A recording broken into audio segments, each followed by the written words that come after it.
When is something good enough? That's a question with more than one answer. It's really quite subjective. For some, there is an aim for perfection. If something is not exactly right, if it is not pieced together in the most superb fashion, and the results are not flawless, then what is the point of such a deeply troubled outcome? For another broad group of thinkers, the answer to the inquiry might be the most basic in principle. If the thing we are talking about does even half of what it's supposed to do, well, it's better than nothing. And then there is of course those in between, or even those who we might be able to summarize their views in this instance as, it isn't graceful, and it isn't pretty, but it works. This leads us into the subject of this overview. There are a multitude of truly legendary machines in the world of Battletech, but as far as inner sphere machines go, overwhelmingly most find their origins in the eras predating the living world of the setting. With the expansion of the world, and new machines emerging in the wake of the discovery of the Helm Memory Core and Clan invasion, only a few mechs truly captured the imagination of those who indulge in the setting in its various forms. But the machine in this video is one with a longer backstory than one might imagine, and perhaps a story that doesn't reflect the value so many have placed upon it, at least at first glance. Popularity from the fans may not always translate into what you might imagine within the setting itself. The mech we now examine is the face of Technical Readout 3058, and is a battle mech born from lessons learned in the Succession Wars, and from know-how taken from the clans. It emerged from the fires of Tharkad's industries itself, and is one of the most known mechs of the Federated Commonwealth, and later, the Lyran Commonwealth. In this piece, we are going to examine Tharkad Industries' distinguished, though perhaps underappreciated and underserved design, the Bushwacker.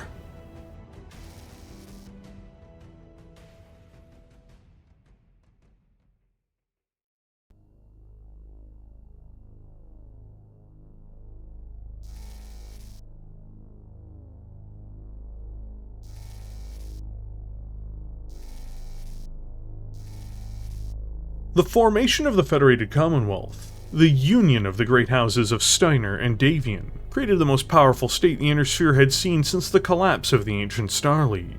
While houses Davion and Steiner were truthfully not fully integrated, their coordination with one another militarily, economically, and scientifically nonetheless made them far deadlier together than they could have ever been as separate entities. The industrial and technological boom brought on by this union, and of course the discovery of the Helm Memory Core, saw a massive level of development in both sides of this new juggernaut of a state. Multiple refits of ancient designs were put into production with time, as the LCAF and AFFS merged more fully into the AFFC in the aftermath of the failed campaign against the Draconis Combine in 3039. During the 3040s, innovation was the watchword seemingly inside of the Inner Sphere, even as the stimulus of an outside threat urged the creation of new war machines as never before. Much as with the end of the Age of War or the early Star League, companies began to make huge amounts of money based on their military contracts once more, as the entirety of human space began seeing a near future where it was assumed that a fifth succession war would begin. The Federated Commonwealth would be on one side, and on the other, seemingly everyone else, including the theoretically impartial yet mysterious Comstar. Tharkad Industries during this time, and with knowledge now made available to them through the Helm Memory Core, embarked on an ambitious new project. New chassis were in the 3040s still exceptionally uncommon for brand new battle mechs, even in early design stages. Some new machines, such as the Hatamoto Chi, even stole most of their base frame from other designs. Old lost models went back into production from the now long-dead Star League. More than new battle mechs were brought online. In this state of pseudo-advancement, Tharkad Industries, a major manufacturer on the capital world of the former Lyran Commonwealth, now one of the two capitals of the United Federated Commonwealth, opted to pave the way forward with the latter idea of progress. What they envisioned was a mech with a radically new body plan, as well as advanced Star League-era technologies. Breaking with traditional mech layouts, Tharkad's designers opted for a new low-slung, narrow battle mech, all while still installing an XL engine. This new machine was going to be elusive to enemy targeting systems as a result of its overall profile, while not reducing the quality of the frame, or compromising in terms of weaponry or maneuvering. The Bushwacker came to life originally as a prototype in the late 3040s, notably prior to the clan invasion. The only real problem was, it didn't enter full production, and it never properly made it past a review or evaluation phase by the Federated Commonwealth when they considered its adoption. This new age design, you see, had a severe problem, an issue that engineers behind the project could not resolve. In order to shape the hull of the biped the way they had, and in order to accommodate its advanced Hermes XL power plant, the mech's torso had become overburdened. The fusion engine's close proximity to its sensors and communication suites generated an enormous amount of internal interference, which played absolute havoc on its onboard electrical systems. Target locks failed in trials, sensors would become overwhelmed at various points during tests, and nothing seemed to resolve this nagging issue. Even into the clan invasion itself, where the Federated Commonwealth was looking for new, advanced machinery to fight back against the invaders from beyond the inner sphere, Tharkad and its staff were just unable to get the Bushwacker properly off the ground.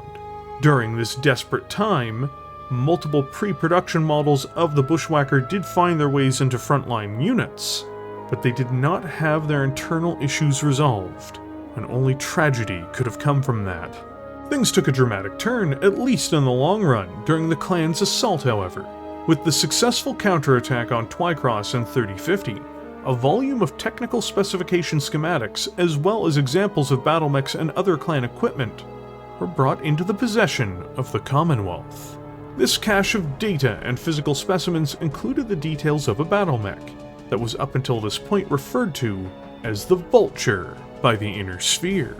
This 60-ton devil was infamous for the damage it could inflict on formations, being almost as deadly as the legendary Mad Cat, yet 15 tons lighter. While researchers pored over these schematics and even examples, no major technological innovation could be garnered from these machines, yet, at least regarding their highly advanced clan technologies, but they could be learned from. Once allowed to examine these exotic platforms, new battlemech designs would come to counter them, and they were constructed from across the Inner Sphere. The 3050s became a great era of new chassis making their presence known. Even many of the more recent Inner Sphere designs from the 3040s, like the Mauler, were left behind in this frenzy of innovation. The Bushwacker, however, in its non-functional state, was also a great benefactor from this, because it turns out many of the problems the mech faced were solved through outside-the-box positioning within the Vulture, which had a similar internal layout for its engine and electronics. Tharkad rebuilt the interior of the Bushwacker based on this information, and upon doing so, its onboard electrical issues were resolved. A once-thought expensive dead end could now be brought to market, and only 1 year after the end of the clan invasion, that is exactly what happened. Unfortunately for the Bushwacker, there was a new problem now, in that the threat it was going to be fighting had become inert. The Bushwacker became adopted, despite its very strange use of a mixture of old and new technologies when it first came onto the scene in the BSW-X1 variation. Just to give an example, it used advanced components in many portions of its construction, but it also used, bizarrely, an older model, heavier Miradon Model B autocannon, rather than a lighter weight LBX1. This would end up being very wasteful in regards to tonnage, and very limiting in terms of its engagement range and ammunition due to its increased weight. But it was a key sign that the BSW-X1 was not designed with the clans in mind, and was very much somewhat still an intergenerational mech.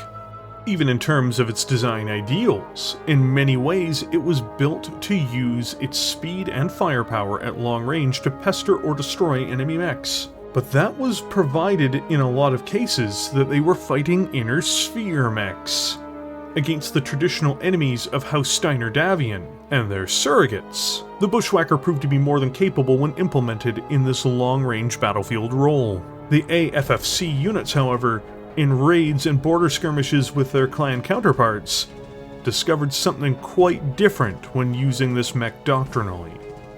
Namely, that it was a death sentence. Clan mechs could not only easily keep pace with the Bushwacker on average, they also outgunned it. And worse, they did so in their ideal range brackets. This left Mechwarriors assigned to BSWs during this period, all the way through to Operations Bulldog and Serpent, in quite a predicament, and they had to use the mechs extremely conservatively. Tactics pivoted to clinging to terrain features and favorable conditions, before engaging their clan counterparts with localized superiority, and often even at closer ranges. Alternatively, they limply used their limited LRM capacity to act as indirect fire mechs, if forced to fight at range, to avoid direct confrontation with their superior enemies. The Battlemech, despite its frequent struggle with clan opposition, still became wildly successful. The Bushwacker routinely was used to replace commonly lost medium mech forces from the invasion, helping to heal the inventories of units from the AFFC. Destroyed Griffin, Centurion, Shadowhawks, and others were replaced by either refits of their original design, or by the Bushwacker. Mercenaries also lined up to procure this new, low and narrow profile battle mech as well, with them being found commonly in the hands of the average mercenary, but also in the claws of the Wolf Dragoons and Kellhounds. With this success too, several meaningful variations of the mechs emerged in the 3050s, flowing into the waiting arms of their producers and their buyers. The biggest campaign the mech cut its teeth on during its emergence would be the destruction of Clan Smoke Jaguar in the Inner Sphere and Clan Homeworlds, where despite its weakness against its specific opponent, the mech's reputation persisted, making it a standout machine for the latter half of the clan invasion. Tharkad had truly found success through its various configurations and multiple buyers. But nothing good seemingly can last forever, and unfortunately for the Bushwacker, as well as unfortunately for the entirety of the Inner Sphere, the seeds had been sown for the collapse of the mighty state that had created the conditions for the mech to exist in the first place. And only worse would follow that.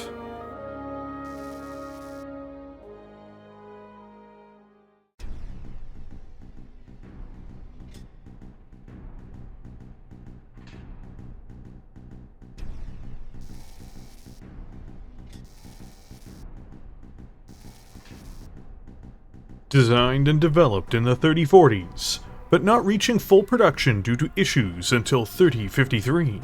The BSW X1 Bushwacker is a 55-ton medium mech with mostly advanced Star League technologies for its time of development. Built on the capital world of the Lyran half of the Federated Commonwealth, it has a solid reputation with the forces that employed it since it managed to get past its initial hurdles. To start our review of the base design, the BSW X1 has a standard internal structure, gyro, and cockpit. In other words, nothing advanced or special for this time.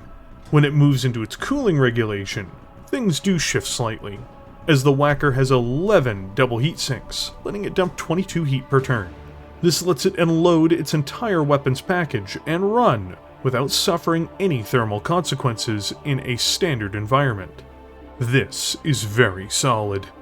As far as its once problematic electronic systems are concerned, the BSW X1 comes with a Tharkad Euterpe HM14 communications package, as well as a Tharkad Ares 8A targeting and tracking suite. Neither of these unfortunately confer the Bushwacker any bonuses, but when it does come to advanced rules, the Bushwacker as a whole only has one, and it only needs one, because it has a great feature, which is the narrow/low profile quirk. A very important aspect about the Bushwacker is that it is relatively quick on its feet for its tonnage. Thankfully, the designers at Tharkad made sure that this attribute was not ignored, but embraced.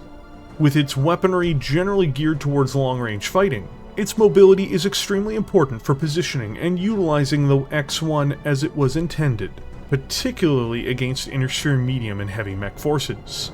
Its ability to go is also key for keeping it in formation with battle line inner-sphere forces.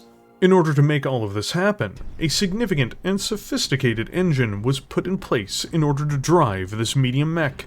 Weighing in at 8 tons, the X1 is powered by a Hermes 275 extra light fusion engine, giving it a maximum speed of 86 km per hour, or 8 movement points in the tabletop game. There is one drawback to this, which is while it keeps pace with inner sphere mediums and light heavies, and allows it to act well as intended, clan medium mechs will more often than not outpace it, and will cause it no end of grief. And this says nothing of the famously agile clan heavies even. Still, this isn't something to be looked upon as a bad thing. It just means its mobility stat often is less influential when dealing with this particular type of adversary. There is one other issue here, not related directly to its mobility, but to its fragility, in that its XL engine, being an inner sphere type, means that if it loses a side torso, the mech will be knocked out. It also means that the Bushwacker is more likely to take critical hits to the engine just in general as well. Overall, despite some issues with expected opposition, and despite the shortcomings of an XL engine, the Bushwacker still very much wins in the mobility category. It is just important to remember that it comes at a cost. You would think that a relatively mobile, long-range fighting machine would have to make a sacrifice somewhere, but in this case, almost not really. When it comes to defense, the Bushwacker, for instance, is quite well guarded for its tonnage, especially when factoring in its relative grace. So, to begin with its hardened outer carapace, Tharkad opted to slather it in 9 tons of Kalon Unity Weave ferrofibrous plating, giving it 161 points of armor. This is the equivalent of 10 tons of standard material, and ensures that the X1 is actually quite sturdy when it comes to its outer layers of protection. Then when combining this attribute with its movement defensive bonuses, this can make it quite difficult to wear down overall. However, there is another issue. There's an abundance of ammunition on board, inside of its side torsos. These side torsos are protected by case, limiting ammunition explosions to localized areas. What's the issue, you may ask? Well, when it comes to an immediate battle, if it loses a side torso, it will immediately compromise the mech's engine and knock it out. Now, case will save the entire chassis from being destroyed, and over a long campaign, this increases the chances of the mech being salvaged and rebuilt. But in an individual engagement, this means an ammunition explosion, typically in either torso, still means, despite case, the immediate destruction of the mech on the battlefield. Still, the Bushwacker with its speed and armor is no slouch. It is well guarded overall. It simply has a weakness that can rear its head when combined with its XL engine. Its internals are very susceptible to critical hits, and can quickly remove it from a fight. Admittedly though, measures are taken, with case to protect the pilot, as well as to increase the chances of the mech's hulk being recovered and refit. You just likely won't notice that or care if you lose a side torso in the midst of a battle you are commanding. The legacy of its 3040's development unfortunately once again lingers when it comes to the BSW X1's offense. So far in the armored triangle, despite some quirks, you'll see the Bushwacker is still an overall win. It's agile, and it's pretty well protected. When it comes to its armaments too, it's actually not badly gunned either. However, it does use an unfortunate and older choice in regards to its primary offensive weapon. Before getting into it, it's important to note that the Bushwacker is built for long-range, standoff engagements. Ideally, the mech doesn't want to go toe-to-toe on the battlefield, It's not built for it. Against clan targets, it usually will engage at closer ranges due to necessities and changes in tactics.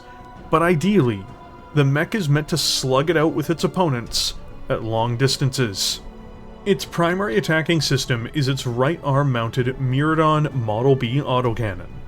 A legacy weapon by the time of the 3050s, this cannon is heavier than an LB-10X autocannon, has a shorter range, and takes up more critical space. It has almost no redeeming features whatsoever in comparison to its newer replacement model. Worse, because it weighs more, it also restricts the mech from having the potential for LB cluster rounds. It also limits how long it can operate, as it cannot afford more than 1 ton of autocannon ammunition, due to how heavy the cannon is. It's also the shortest ranged weapon on board, in comparison to its other primaries. But it does hit the hardest.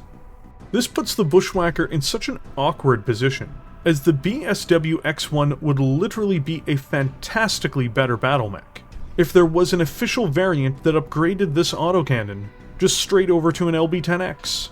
Still, the cannon hits hard. It's just such a baffling choice for its era of deployment, and can only be viewed as a holdover from its 3040s development phase. After this, for continued direct fire at range, the X1 has a Blazefire Sweet Shot extended range large laser in its center torso. Normally, Intersphere ER large lasers are poor performers, but in this case, because all of the Whacker's remaining weaponry is ammunition fed, this hot-running weapon has the room to breathe to be somewhat effective, even if it's a lot of tonnage for only 8 damage. It pairs well with the autocannon, I should also add. As the final systems, as far as mainline weaponry is concerned, the X1 has a pair of Federated 5-shot LRM missile launchers, with one in the left torso and one in the left arm. These complement its other systems, and let it also attack indirectly too. It does only have 12 rounds of fire per launcher, but they do add much needed follow-ups to its autocannons and lasers. For dealing with infantry and lighter targets, the Bushwacker also has a pair of side torso mounted machine guns. These will chew through infantry or crit fish targets that come too close to the mech. The biggest advantage of the loadout, despite not potentially punching as hard as some more dedicated fighters, is that it can alpha strike every turn without a second thought, and that is important. Not needing to worry about heat every round is definitely an advantage. Its autocannon, laser, and LRMs also do respectable, though not heavy damage, if all can be narrowed in on one target. In a multi-target engagement too, it should always have a round to go somewhere, letting it fire off shots as needed. Overall, the loadout, despite some of its shortcomings, is deceptively effective. The Bushwacker is a very capable addition to any lance that it is attached to, barring dedicated recon ones. Why is that? It's well protected. It can fight at long range and is well suited to splitting fire between multiple targets even. It is extremely well cooled, combining ammunition and laser weaponry to make the most of its thermals. It's also able to keep up with its allies under most conditions, and when combining this all together, it can directly engage most enemies on its terms. That makes for a powerful battle mech to be sure. Its reputation is well earned, but this of course doesn't mean that it isn't without its shortcomings, as we've documented in this piece. To go over that once again though, its XL engine can be a liability, and its ammunition can make it even more vulnerable. Also, its AC-10 is a strange choice for a primary cannon, when an LB-10X would be superior in every way. It also doesn't always measure well against clan mechs, even by inner sphere mech standards. However, in spite of this, it's almost always a valuable addition to a lance. In fact, it also, like the Centurion of the Succession Wars, acts as a great force multiplier, with Bushwhackers supporting other Bushwhackers. All in all, it's very impressive, even if at first glance it may seem awkwardly gunned. Its popularity can't and doesn't just stem from its appearance. The BSW X1 is a very capable fighter when handled well.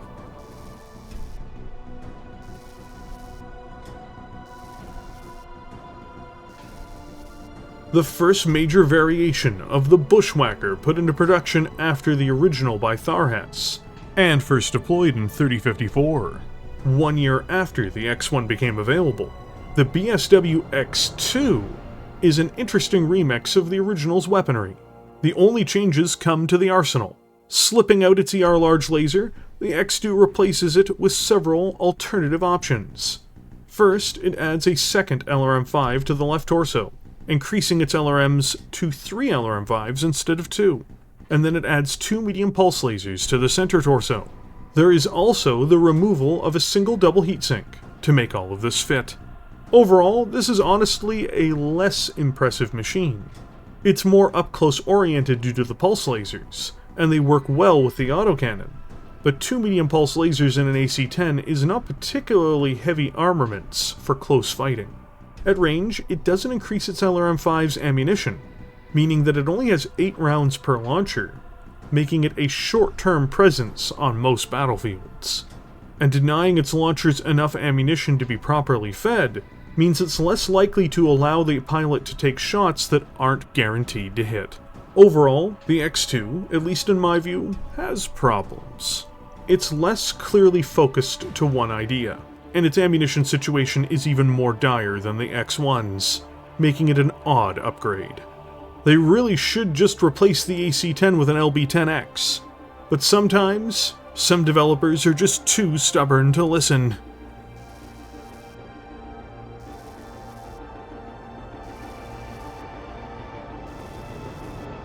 In the universe of Battletech, it appears that Tharkad Industries is just really stubborn, and is incapable of just giving an easy upgrade to a machine that would make its mech warriors happier and safer, without some other additional changes that reduce their efficiency.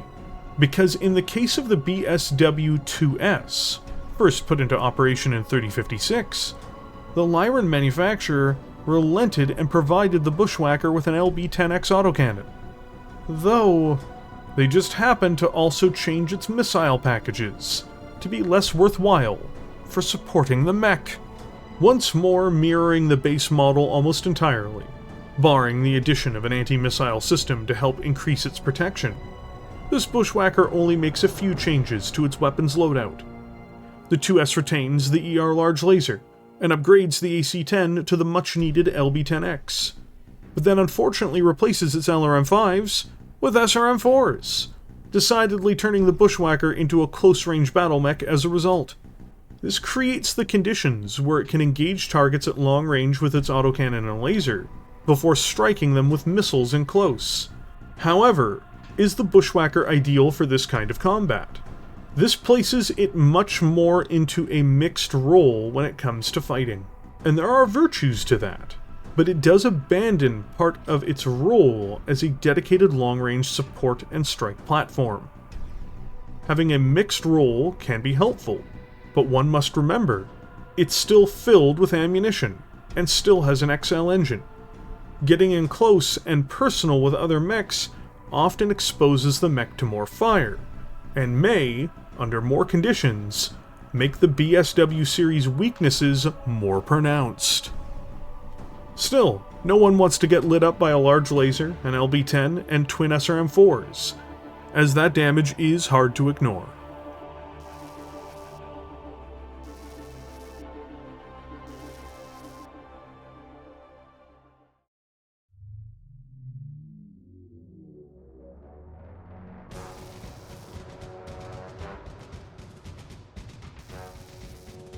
Divorces are ugly things. People begin to divide what belongs to who, and sometimes there can be lengthy court battles about the now divided couple. Well, the Federated Commonwealth, the merged Federated Sons and Lyran Commonwealth, was about to undergo this personal tragedy on a national scale. Without delving into every aspect of this calamity, it is necessary to understand some of it, to see how the Bushwacker survived in some form until the latter eras of history. After the death of first Prince Steiner-Davion, and after the assassination of Melissa Steiner by her own daughter Catherine Steiner-Davion no less, the Federated Commonwealth was left on borrowed time. Victor Steiner-Davion, the only Archon Prince of the Federated Commonwealth, through the complexities of having to navigate the two realms, waging war on the clans and being undermined by his sister at home, was unable to save House Steiner-Davion from catastrophe. Catherine seized power on Tharkad in 3057, after Victor's disastrous handling of diplomacy with the Free Worlds League resulted in Operation Guerrero, and she would reforge the Lyran Commonwealth into the Lyran Alliance. This all took place on the eve of the destruction of Clan Smoke Jaguar, and the victory of the Inner Sphere in the Great Refusal.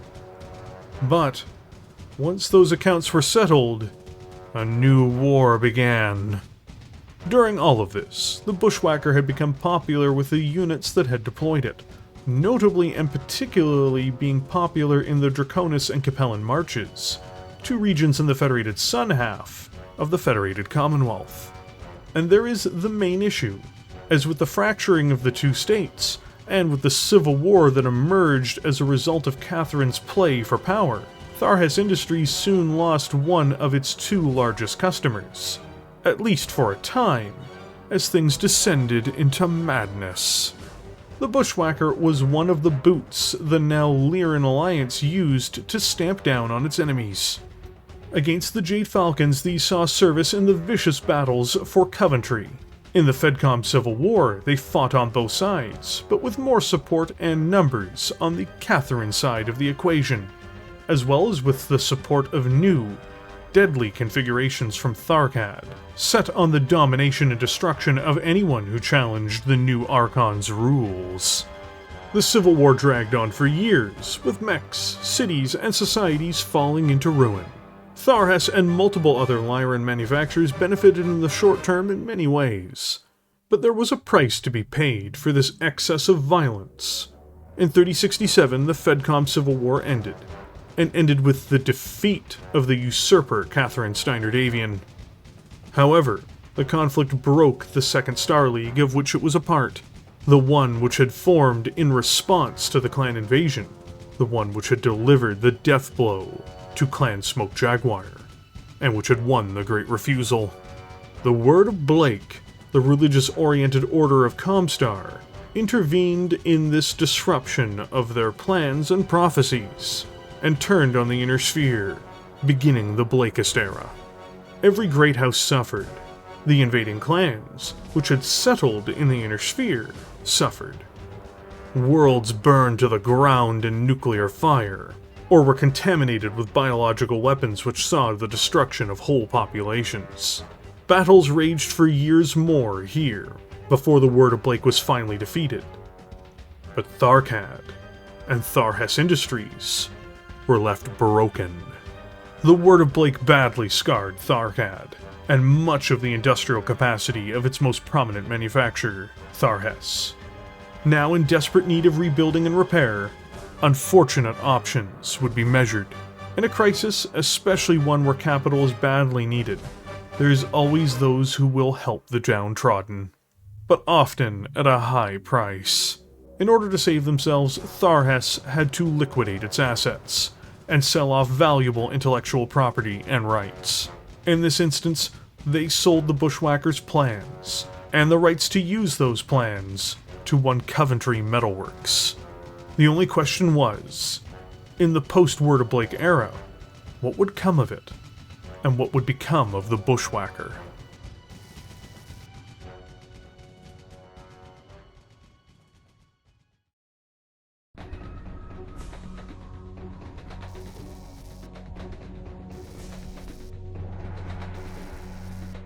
A major overhaul of the X1, the BSW L1 doesn't pretend to be anything other than what it is.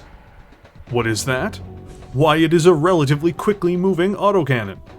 Perhaps mirroring the Hunchback more than the original Bushwacker, the L1, first built and deployed in 3067, and exclusively used for the Lyran Alliance of the time, this Steiner-only 55-tonner is very straightforward. It changes out the original standard structure for more effective endo steel, and drops its ferrofibrous in favor of 11.5 tons of standard plating, giving it even more armor. To make the mech even hardier, it even sees its engine drop down from a 275XL to a 275 light fusion engine. The real challenge is in its weapons package, because the L1, as mentioned before, has more in common with a hunchback than a traditional bushwhacker. The main weapon it retains from the original is an ER large laser. Then it has a right arm mounted LB-20X autocannon with 3 tons of ammunition and a case. It literally runs around, firing solid shots and cluster rounds, basically out of what amounts as an extended range AC-20. While this may not always be the most effective system, there is no one that can deny the fear a cannon of this size can generate. And you can't argue how effective it is when its hole blasting or sand blasting capability is left to run wild. In other words, the L1 moves like a bushwhacker, is armored like a heavy, and strikes like a hunchback. That is absolutely devastating.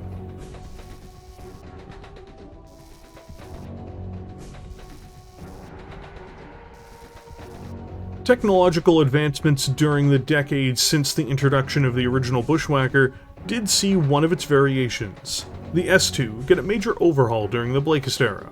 First deployed in 3075, the BSW S2R is incredibly similar to the original S2. In fact, it retains just about everything about it. But there is a few major differences. The large laser and an SRM-4 are dropped, and are replaced by a truly nightmarish weapon of the new age, the Inner Sphere's plasma rifle.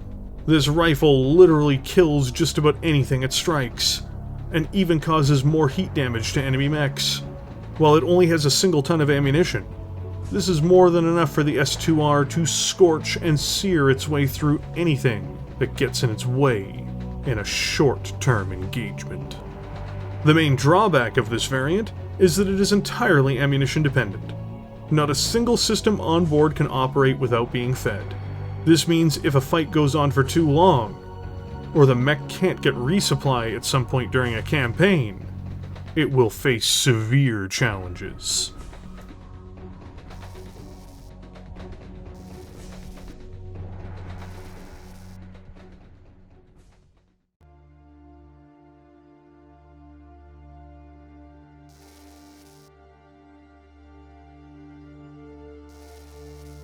With the rights of the Bushwhackers sold to Coventry Metalworks after the cataclysm of the Blakest era, Coventry, being another one of House Steiner's incredibly prominent manufacturers, now found themselves in possession of very capable schematics, and with the rights to do whatever they wanted with them, paying for such a design, especially paying enough to help a struggling, crippled counterpart, that something needed to be done with this new asset. The only problem was with this line of thinking is that it didn't happen nearly quickly enough. A new mech was proposed by Archon Adam Steiner approximately at the turn of the new century, when he stated that the Lyran Commonwealth needed a medium mech that honored the Lyran spirit. This wasn't necessarily a direct proposal for a specific design, but it did create the circumstances where Coventry Metalworks made an effort to fulfill this request. Coventry knew where the money was, and fulfilling the wishes of the Archon was definitely a safe bet. They already had a legendary Lyran battle mech, the Bushwhacker, to hand, and the rights to do whatever they wanted with it as per their agreement with Tharkad. So, why not transform the Bushwhacker into the very project that the Archon had requested? The attempt had to be made. An attempt is the key word here, because the process of creating a medium Omnimech in honor of the Lyran spirit apparently doesn't take a handful of years. It takes a handful of decades. To say their new project was mired in a troubled development cycle is perhaps understating just how poor the situation was. It's also more than ironic that the Bushwhacker was used as the basis of the new machine, when it too had an extremely troubled development cycle, albeit one far less disastrous than its Omnimech successor. The battlemech that came out of this process was known as the GTL-10 Gauntlet. It's important to state that we don't know the full reasoning behind its delayed deployments. One thing is clear, which is that it struggled with persistent technical problems throughout its development, meaning that Coventry, despite all of their experience, struggled to work the bugs out of the mech for an extended period of time. Apparently, its life support system is also of a questionable level of quality, meaning that it may be one of the persistent problems that were only adequately or inadequately addressed in this process. We also know that senior generals were unimpressed by Coventry's work on the mech, and that they directly opposed its adoption during this time, or at the very least made further demands from them, likely grinding its progress to a halt several times. What emerged from all of this in 3128, only a few years before the HPG blackout, was an exclusive Lyran design, and one which is very different from the original Bushwacker in almost every one of its Omnimech configurations. It uses very different technologies on board, and puts an even greater emphasis on speed. But these changes come at costs elsewhere. The greatest single strength the Gauntlet offers on a strategic level is that it is an Omnimech. In other words, it can be reconfigured before every engagement to better suit the needs of the environment it is being sent into. This means that the mech can shift from a sniper to a brawler, or other categories, if needed, without having to bring extra mechs to do it. The weakness of Omnitech is that even when produced at scale, the increased costs associated with it can outweigh this advantage, and its individual configurations may not be as on point as a traditional mech, or traditional variations.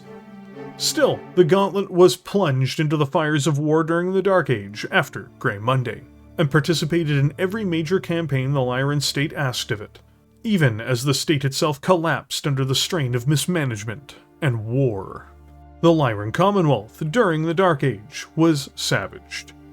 Many industrial hubs were disrupted or badly damaged. Whole regions began to break off, taking with them valuable and necessary war-making centers. Multiple worlds were conquered by clans Wolf and Jade Falcon, as they rampaged without any meaningful resistance throughout the Commonwealth. House Steiner itself functionally broke down, with Archon Melissa Steiner II dying, and even at one point prior to her death, the Archonship fell into the hands of House Brewer. But in this discord and destruction, Coventry held, and its banner remained loyal to the embattled and flagging House Steiner. This means while other worlds' supplies were delayed, or never even made it, the steady stream of gauntlets continued to find their way into Lyran units during this era, and into the new one. For better or for worse, the Gauntlet is the Omnimech Adam Steiner requested, in a sense, and it is one of the main medium battle mechs of its generation to try to hold up the failing Colossus, whose image it was created in.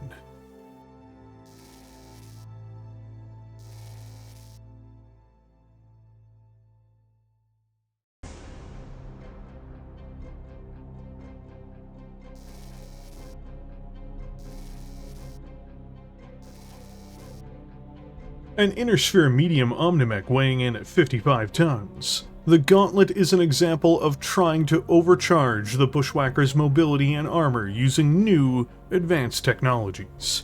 Using sophisticated equipment for the late 31st century, and then implementing them into a mass-produced runner, has a lot of potential.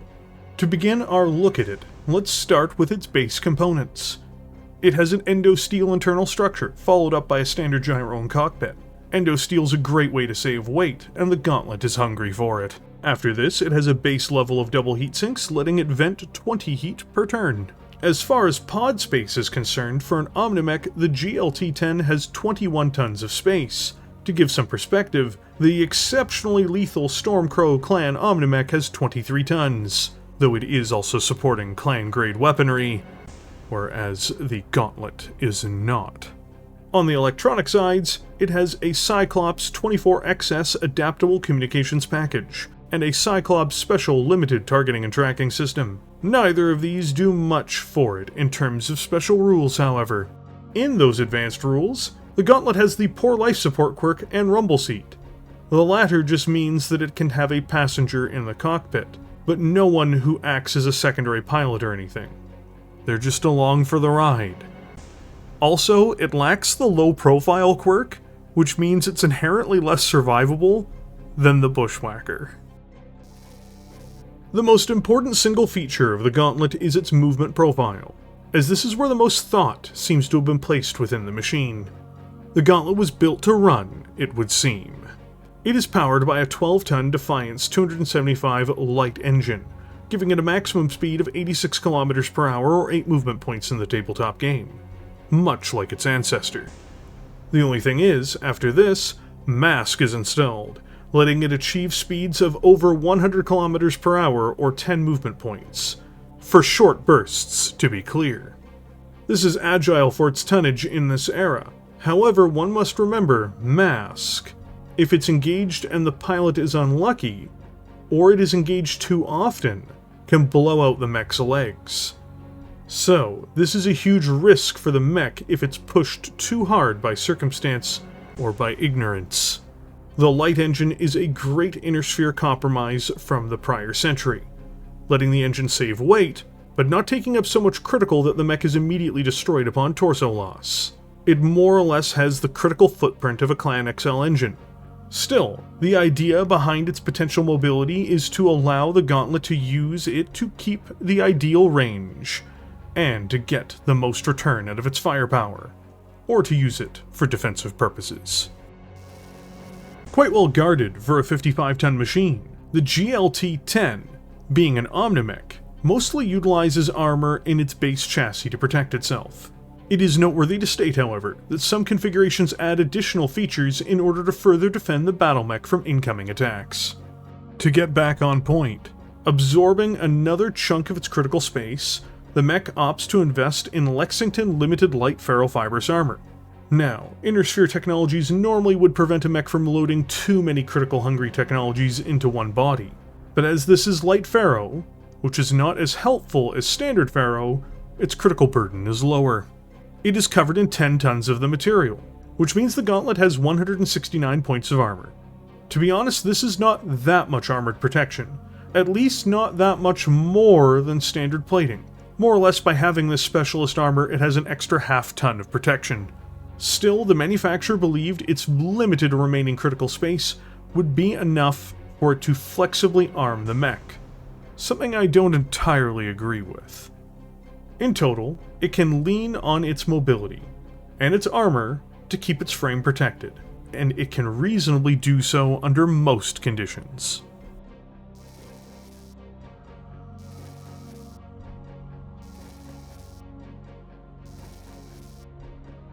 In its prime configuration, the Gauntlet more or less is just 2 weapons and a supercharger, and while it may seem appealing at first glance, it also is a underperformer in my opinion.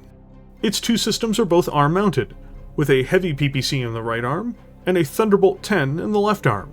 The heavy PPC is definitely the heavier hitter, as it strikes targets with the ferocity of a Gauss rifle.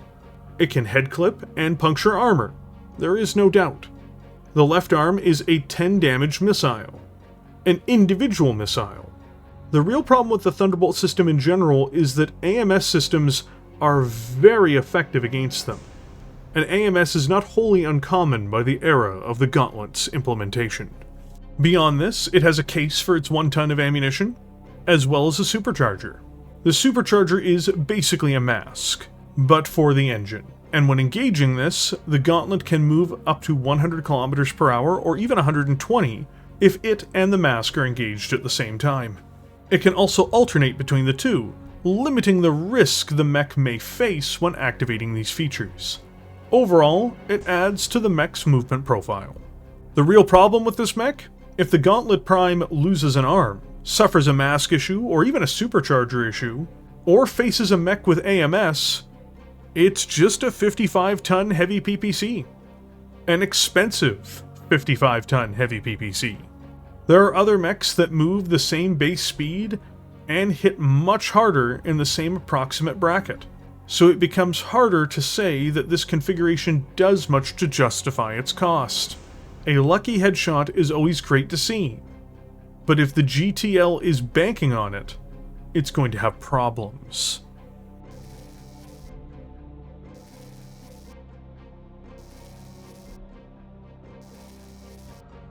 Much more balanced than the Prime configuration, the A variant of the Gauntlet is very straightforward, and strangely symmetrical, as most Bushwackers typically aren't.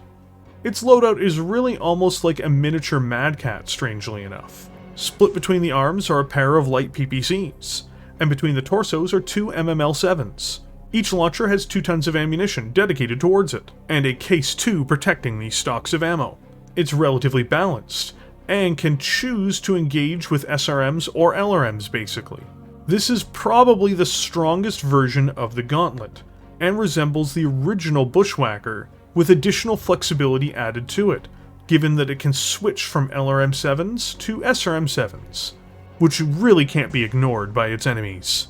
If it can keep at range, using strikes with PPCs and LRMs as needed, and if things get in close, it can blanket fire its opponents with waves of short-range missiles. Better yet, if it really needs to up its speed, it can boost itself with Mask. It's very solid.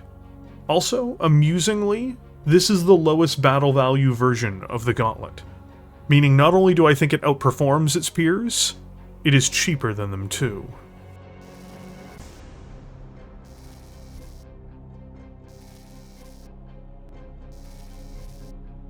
Apparently, this is the fan-favorite version of the Gauntlet, the B configuration, and it is a very simple machine.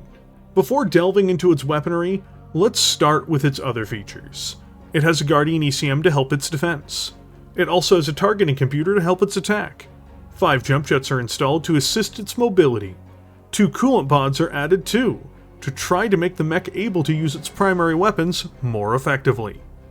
After this, it has a medium pulse laser in the right torso. Then, it is 10 medium lasers, with 5 in the right arm and 5 in the left arm. In an ideal world, using speed and agility, the mech will close with its target and strike them very hard, using coolant pods to induce huge alpha strikes for 2 turns. But that's in an ideal world. The problem is, the mech exists on battlefields with prolific clan and anti-clan designed battle mechs. Gauss rifles, heavy PPCs, clan ER PPCs, clan LRM systems, and a whole host of other high-impact weapon systems exist on mechs of very similar value to this one. The truth is, it has a very limited threat range, namely 9 hexes. And to be really effective, it has to close to 6 hexes. When it gets that close, it can inflict real damage. But to be that close means to also face a storm of incoming fire. Certainly, this mech might work as a distraction carnifex, as some would call it, but it is an expensive one if that's the case. If it loses an arm, or is totally slagged by enemy fire before it can get into its peak range, the mech is basically a giant paperweight. If it does get into range, it has 2 turns of optimal fighting ability, provided it's not maimed. It has a very narrow ability to actually achieve its goal on the battlefield. If it is used well, and if it is ignored, or it is sprung at the right time, it can absolutely be devastating. Or it can end up like a horseman charging machine guns in World War I.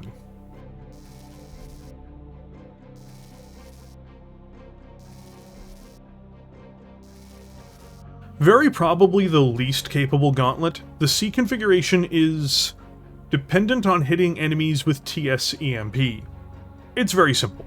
It has an extra heatsink, Case 2, a snub-nosed PPC, and a light AC-5 with 2 tons of ammunition. Oh, and it has the aforementioned TS-EMP. The snub and light AC-5 make this variant even more undergunned than the Prime. Even with specialist ammunition, this is not a high-performance area for it. TS-EMP, however, is one of the most powerful things in the game. If it works. If it hits, it has a chance to disrupt, or even shut down enemy mechs. But there are a lot of ifs there, and if someone knows you have it, you're probably going to be a target. In other words, this mech suffers in the same way the B does, only its damage output is significantly lower, and TS-EMP isn't guaranteed to work. I really don't like the C configuration, but anything with TS-EMP is great. If it works.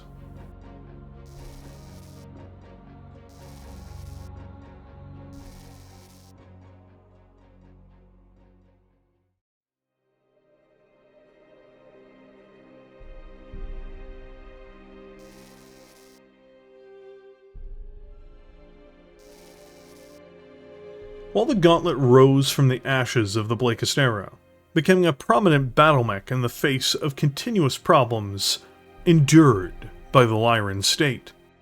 What happened in the meantime to the once great Bushwacker and its manufacturer, Tharkad Industries? Like many older battlemechs of the setting, the Bushwacker was supported by contracts, and was continuously produced, especially after the rebuilding process was complete. However, its purpose was absorbed and subverted at the same time by newer, more sophisticated battlemechs. Instead of being a premier Lyran medium, it was now just an average Lyran medium, and one which was frankly aging. It had many of the mistakes of early inner sphere mech development baked into its design at its core, essentially. It also lacked the increasingly desired flexibility many states wanted from Omnimechs, even if the costs behind them were not well handled by their users. So what happened? What was left for this now shadow of its former self?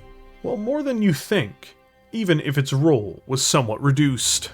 Firstly, the Bushwacker continued service internally for several reasons, but one of them was that it had frequent spare parts. The Gauntlet used huge numbers of components the Bushwacker did, meaning the two mechs had many interchangeable components and systems. This was a huge bonus in regards to simplifying logistics for the Lyran state, especially after the blackout had occurred. It also lowered the overall cost of manufacturing because these parts were shared. How many of the old models were still more than just supported, but manufactured, is still unknown. However, a decision was made by Tharkad, as well as the Lyran Commonwealth, to further support this battlemech with an updated refit during the 32nd century. The Bushwacker also could have many advantages over its Omnimech cousin, but the biggest boon was that House Steiner did not feel possessive or protective over this aging design, and knew that their new model of the mech would make for an excellent export variant. That's right, beyond finding use inside of the LCAF, it could be sold to other neutral or friendly successor states, as well as mercenary units, without much concern. This would be beneficial to entities deemed friendly enough to Lyran interests that they could acquire the mech. First appearing 2 years before the Gauntlet made its full premiere to the Inner Sphere, largely due to enormous delays I should point out, the BSW X4 would find its way into the hands of the Federated Sons, mercenaries of all stripes, and Clan Wolf in exile. The Wolves appear to have dropped the usage of this mech shortly after Operation Hammerfall, however. In short, this old warrior still had a place within the complex web of manufacturing and production across the Inner Sphere, much like ancient designs before it, from the Griffin to the Wolverine. The Bushwacker will not go quietly into the night, not even after replacements are crafted for them. Tharkad would stand to lose too much by ceasing production, just because Coventry is making their own version. Hell, it's even hard to say that its replacement can outfight it, given how brutal its latest refit truly is. This new variant, the X4, very well may bring more value to the battlefield than its offspring. Sometimes it's just better being simple and reliable, and it's also better to bring enough firepower to make a clanner think twice about engaging you.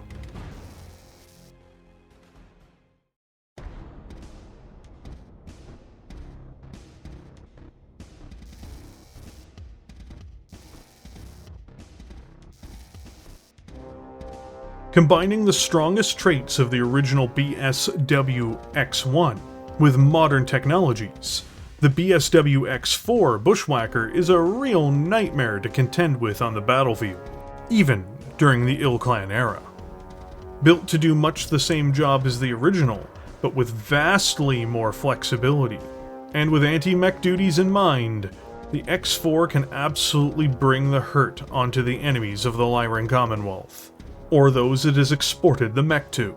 It mirrors the core construction of the Gauntlet in many ways. It uses an endo-steel internal frame, and has the same volume of light ferrofibrous armor. When it comes to cooling, it has 11 double heat sinks, letting it cool 22 per turn just like the original. Unlike the Gauntlet, however, it does not install a light fusion engine, and instead keeps the original's 275 XL power plant. While this may make it more likely to be engine-killed, it gives the Bushwacker more weight, and therefore more striking potential, and it shows. Funnily enough, the mech does install a mask, much like the Gauntlet once more, and this allows it to speed up to make devastating strikes, or to outrun its opponents for short bursts. In order to make this Bushwacker a successor to the original, and for it to carry far more firepower, its offensive striking power was configured to work at almost every range, rather than just being a standoff attacker. I have to stress, this makes it exceptionally dangerous, though the mech is no longer heat neutral. To start off this arsenal of death, let's go over the one prominent system that just doesn't change. It has an ER large laser mounted in the center torso. The laser is hot, but it can often be cycled with other weaponry, depending on the range. After this, everything changes. The X-1's machine guns are switched out for medium lasers, reducing its ability to fight infantry, but making it much more lethal to enemy mechs that come too close. Its right arm mounted autocannon, a long featured staple of the mech, has been supplanted by a plasma rifle. The plasma rifle is a devastating weapon and can be used to cook infantry and tanks, but as mentioned prior in the S2R, it is also ruthlessly effective against enemy battle mechs. It works up to 15 hexes as well, making it a capable dagger to thrust across meaningful distances. It has 20 rounds of ammunition for this system, making its battlefield presence twice as long as the autocannon of old, while also doing the same damage. Finally, it switches out its LRM-5 launchers for MML-5s, giving it access to SRMs and LRMs. Should an enemy be engaged with the same tactics as the original Bushwacker, they'll be peppered with LRM fire, after being lit up by an ER large laser. If things get in too close, however, instead of just being a long-range skirmisher, its enemies will find themselves struck by a powerful blow, like being hit with a sledgehammer. A plasma rifle and twin medium lasers, as well as twin SRM-loaded MML-5s, will crash into its victim. Even heavy mechs would leer away from being hit by this much force, and this will happen all while the Bushwacker is cruising at a comfortable speed across the battlefield, or from a perch of its choosing.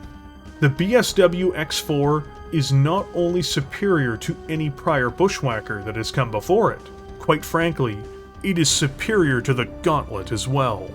It is a Dark Age and Ilclan era killer, and an underappreciated one at that. It is the ultimate Bushwacker.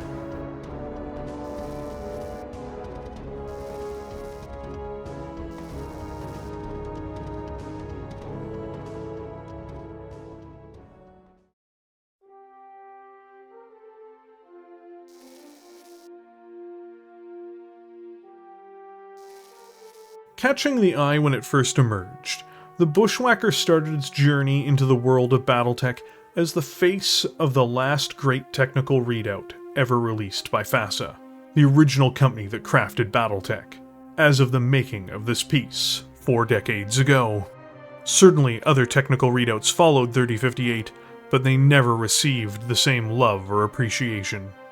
To move back to the subject in question though, the backstory and viability of the mech in question was irrelevant as it took center stage.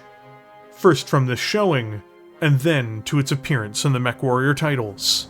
However, there is far more to the Bushwacker than its striking appearance. It gives insight into how broken the Lyran state is. It shows the Commonwealth as being a country with almost unlimited money, but limits in know-how or sense. But it also shows that once the Steiners get their act together, they can create incredible things. The Bushwacker is a superb medium battle mech in its original outing, and its variants often put interesting and fulfilling swerves to the chassis' uses.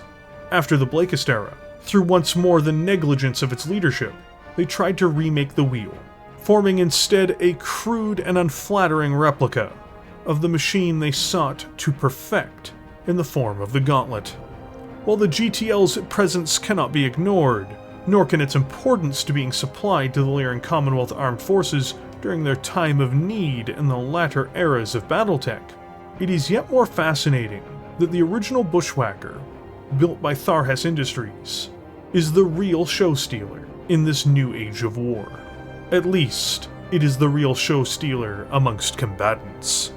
Because in my view, it shows the Lyrans often don't know what valuable machines they have. Instead of embracing the Bushwacker X4 as the generalist and superb war machine that it is, they dumped it onto the export market, and mostly used them internally due to it sharing parts with their new shiny Omnimech. The X4 stomps on that Omnimech, to be frank. Whether it be by those seeking to have only min-maxed equipment in real life, or by snobbish Steiners in setting, only looking to waste the most money they can on a dulled, yet multi-purposed knife, the real potential of the Bushwacker is lost on those who can't see it. It is one of the true greats among medium mechs, and it is an iconic battle mech in the world of Battletech.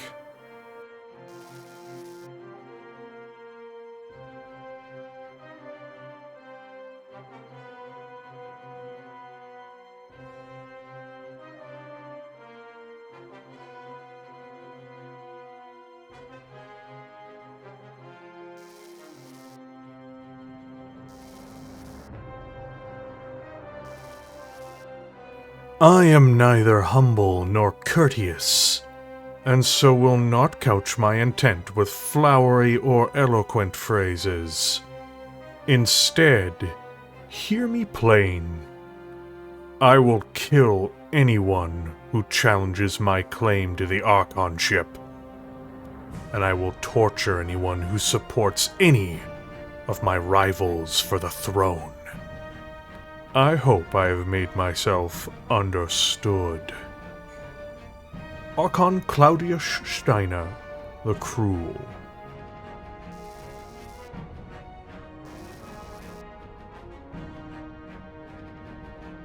Thank you all for joining me here today. This was quite an interesting script to go through. It took me about a week to get this all together, and I actually changed part of my opinion on the Bushwacker in this.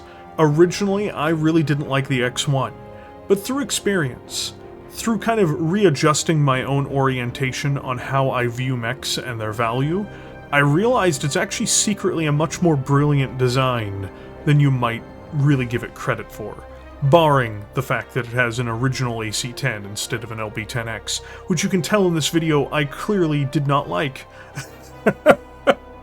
But beyond that, I really appreciate the nuances in the backstory of the Bushwacker. I really think that it has an interesting backstory, it has interesting gameplay tabletop mechanics, and I think it's actually quite a good mech. I think that it's definitely one of the better Lyran medium mechs out there. I do need to give a couple shoutouts here in the outro, just for a few people who helped me out. First of all, thank you to the 3 players who helped me take the gameplay footage for the Bushwacker over the 3 encounters that I used in this video. Another thank you also goes to the modding community for Mechwarrior, who inserted the Bushwacker into the game, which obviously we used in this video. So that is one of the many submods to yet another mech lab. Thank you very much to the Yamal community for creating cool things. Also, as a quick aside, as per usual, in the top pinned comment below, you will find links to all of the resources I used to craft this video. And now this is the part where I will remind all of you, if you enjoyed your time here, don't forget to smash the like button. YouTube likes it when I say that word. I'd prefer to say others. Also, if you're new here, don't forget to subscribe. I put up new videos quite frequently. They are all Battletech and Mechwarrior centric, so I sincerely hope that you'll join us on this journey. You won't be disappointed. Next, I want to thank all the YouTube channel members who support what I do here. I say it all the time and I really mean it. This content is really only made possible because of viewers like you. And with that being said, what do you all think of the Bushwacker? What do you all think of the Gauntlet? Am I right? Am I wrong? Let me know in the comment section below, and I will catch you all there.